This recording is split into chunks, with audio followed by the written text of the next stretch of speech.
Hello friends, today we are going to learn about Tintern Abbey written by William Wordsworth. This is T.A. Edward, Department of English, St. Xavier's College, Palayam Kotai. Before we get into the poem, we need to learn a few things about William Wordsworth. William Wordsworth is considered the high priest of romantic literature in English. He published lyrical ballads at the age of 28 in 1798.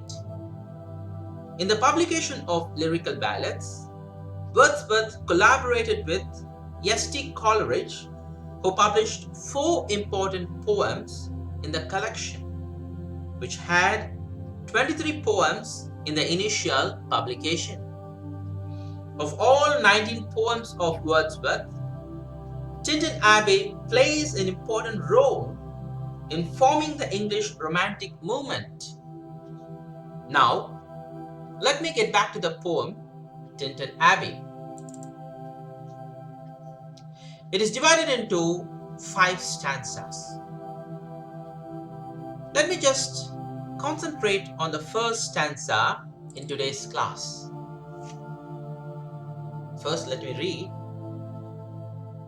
5 years have passed, 5 summers with the length of 5 long winters, and again I hear these waters rolling from their mountain springs with a soft inland murmur. Once again do I behold these steep and lofty cliffs that on a wild secluded scene impress thoughts of more deep seclusion and connect the landscape with the quiet of the sky. The day is come when I again repose here under this dark sycamore and view. This is just an incompletion of the first stanza. The first part alone I have read.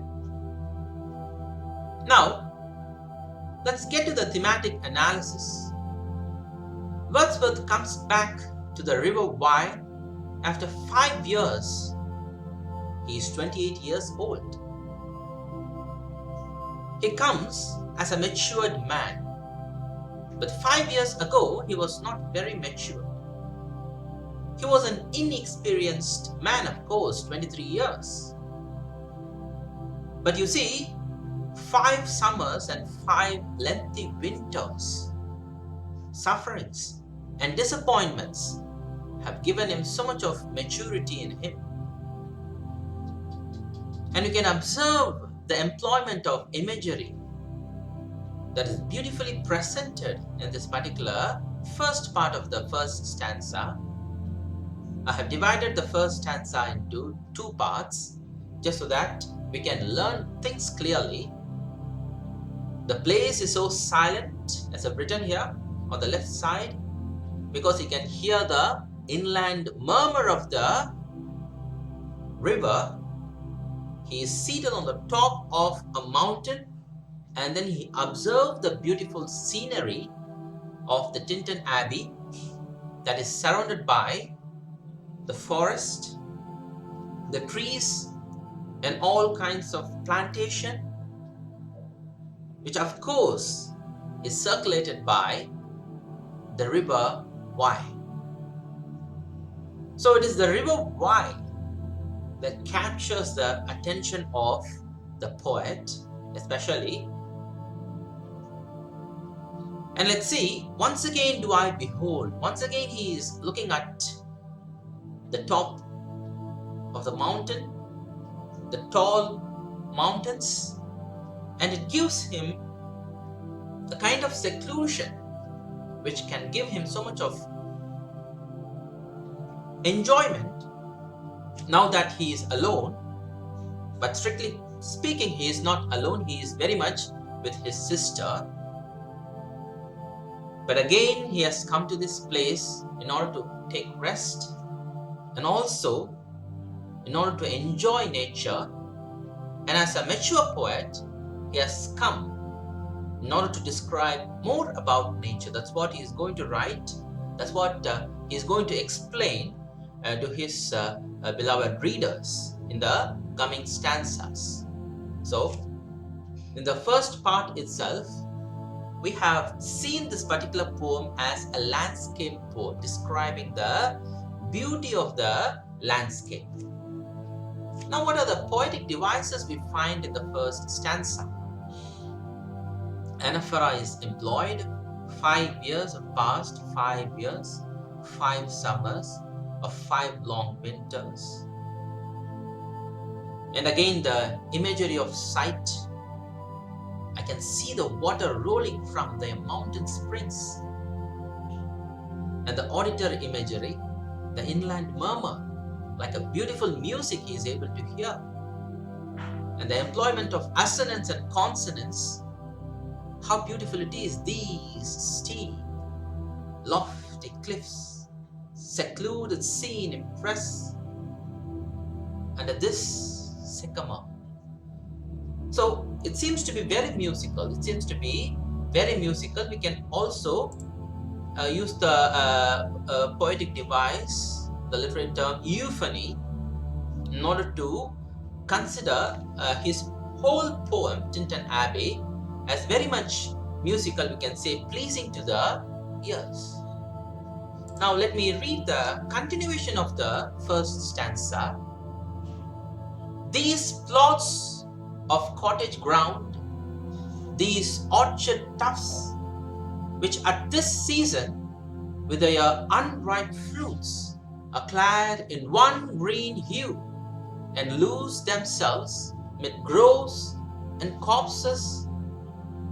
Once again I see these hedgerows, hardly hedgerows, little lines of sportive wood run wild, these pastoral farms, green to the very door, and wreaths of smoke sent up in silence from among the trees, with some uncertain notice, as might seem, of vagrant dwellers in the houseless woods, or of some hermit's cave, whereby his fire the hermit sits alone.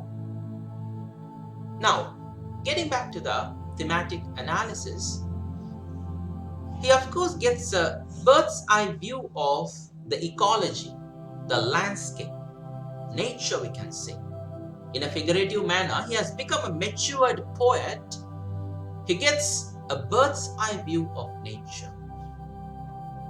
Unlike his early days, when he used to exploit nature like a little boy, plucking fruits, climbing up trees, tearing the plants into pieces. Not like that. He has come as a high priest to adore nature. That's why he is on the top of a mountain. And from that vantage point, he observes nature. What does he observe? Groves and copses, trees arranged in groves, in large groups, and also in copses, in smaller groups, and as hedgerows. You see how he beautifully describes the landscape, and how even from the top of the mountain he is not able to see anything because everything is in green color. It is in one hue, means one color. So this is a celebration of the summer season. And that's what we can say. Everything is in green color. The fruits are not ripe. And the flowers are not to be seen. In one green color, everything is seen. And he is able to observe smoke coming from the trees. He does not know who they are. Probably some dwellers, people came for picnic. Or maybe just like the poet himself, there is a hermit where we can see the poet looks at himself as a kind of a hermit who has come to worship nature. Maybe there is another one who has come. So the word hermit here, in a symbolic manner, represents the poet himself. So this is the end of the first stanza. We shall meet again for the second stanza. Thank you very much for your patient listening. Thank you.